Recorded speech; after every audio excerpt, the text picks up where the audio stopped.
Hello bachcho, let's see the question. The question say an aircraft gun can make a maximum of 4 shots at an enemy plane moving away from it. The probability of hitting the plane first, second, third and fourth shots are 0.4, 0.3, 0.2 and 0.1 respectively. What is the probability that gun hits the plane?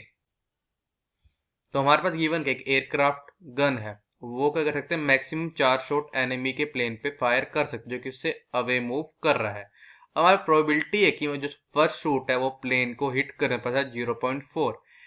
हमारे पास second वाले की क्या है 0.3, हमारे पास third वाले की है 0.2 and हमारे पास फोर्थ वाले की है 0.1। तो हमको क्या प्रोबेबिलिटी क्या निकालने की, जो गन है वो क्या करेगी, प्लेन को हिट करेगी। Firstly I will tell you कि कॉन्सेप्ट, और की कॉन्सेप्ट आपकी हेल्प करेगा इस क्वेश्चन को सोल्व करने में। तो हमारा की कॉन्सेप्ट करेंगे, लेट कर लें इधर, लेट ई बी ए इवेंट। हमने क्या लेट कर लिया कि ई हमारे पास के एक इवेंट, सच दैट, देखो हमारे पास ये इवेंट कैसे है कि जो प्रोबेबिलिटी है ना ई की किसके इक्वल है, ये हमारे इक्वल है पी के। तो का इंप्लाई कर देगा, दिस इंप्लाइज जो प्रोबेबिलिटी आएगी किसकी, नोट ई की किसी को आ जाएगी, दिस इज इक्वल्स टू हमारे को आएगी 1 माइनस पी। हाँ करते हैं, लेट कर लेते हैं, लेट कर लेते हैं, सबसे पहले हम लेट करते हैं ई। ई हमारे इवन क्या की, गन हिट्स दी प्लेन, मीन्स जो गन करेगी प्लेन को हिट कर देगी।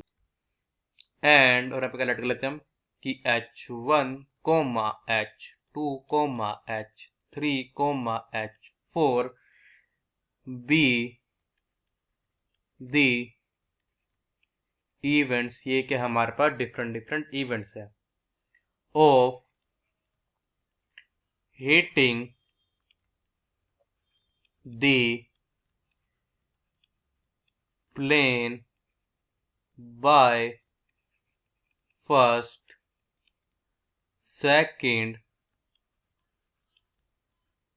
Third, fourth shot respectively. इसका मतलब हमारे पास यहाँ पे क्या है कि हमारे पास H1 एक इवेंट है कि हमारा जो फर्स्ट शॉट है वो प्लेन को हिट करेगा, H2 हमारा है कि हमारा सेकंड शॉट प्लेन को हिट करेगा, H3 हमारा कि हमारा थर्ड शॉट प्लेन को हिट करेगा, H1 क्या कि जो हमारा फोर्थ शॉट है वो प्लेन को हिट करेगा। तो हमारे पास गिवन क्या था कि प्रोबेबिलिटी ऑफ H1 इक्वल है, ये हमारे इक्वल है 0.4 के। This implies probability of naught h हमारे इक्वल आ जाएगी 1 माइनस 0.4, ये आ जाएगी 0.6 के। हमने की कॉन्सेप्ट का यूज किया, हमारे जो प्रोबेबिलिटी आएगी इसकी H2 इस इक्वल गिवन और इक्वल है 0.3 के। दिस इंप्लाइज दैट की प्रोबेबिलिटी ऑफ नोट H2 या हमारे इक्वल आ जाएगी 1 माइनस 0.3 मींस 0.7 के। अब हमारे पास जो प्रोबेबिलिटी है इसकी H3 गिवन है, ये हमारे इक्वल गिवन है 0.2 के। तो देगा, दिस इंप्लाइज दैट की प्रोबेबिलिटी ऑफ नोट एच हमारे को जाएगी 1 माइनस 0.2 में से बचेगी 0.8।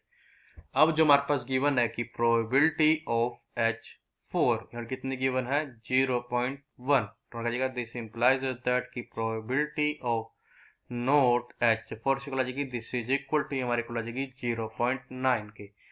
अब देखा क्या आएगा, प्रोबेबिलिटी ऑफ ई यहाँ से आ जाएगी, दिस इज इक्वल टू आ जाएगी 1 माइनस प्रोबेबिलिटी ऑफ नोट ई के।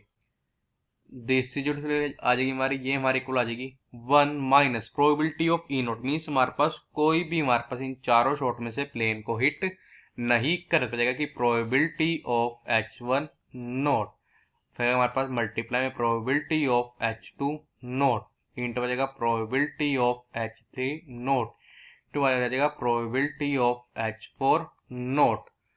तो होगा दिस इज इक्वल्स टू हमारे को आ जाएगा यहाँ पे 1 minus probability of H1 note हो जाएगा 0.6 into probability of H2 note हो जाएगा 0.7 into probability of H3 note हो जाएगा 0.8 into probability of H4 note हो जाएगा 0.9 9 बचेगा this is equals to 1 minus 0.3024 this is equal to आ जाएगा, ये हमारा यहाँ पे इक्वल आ जाएगा 0.6976 के।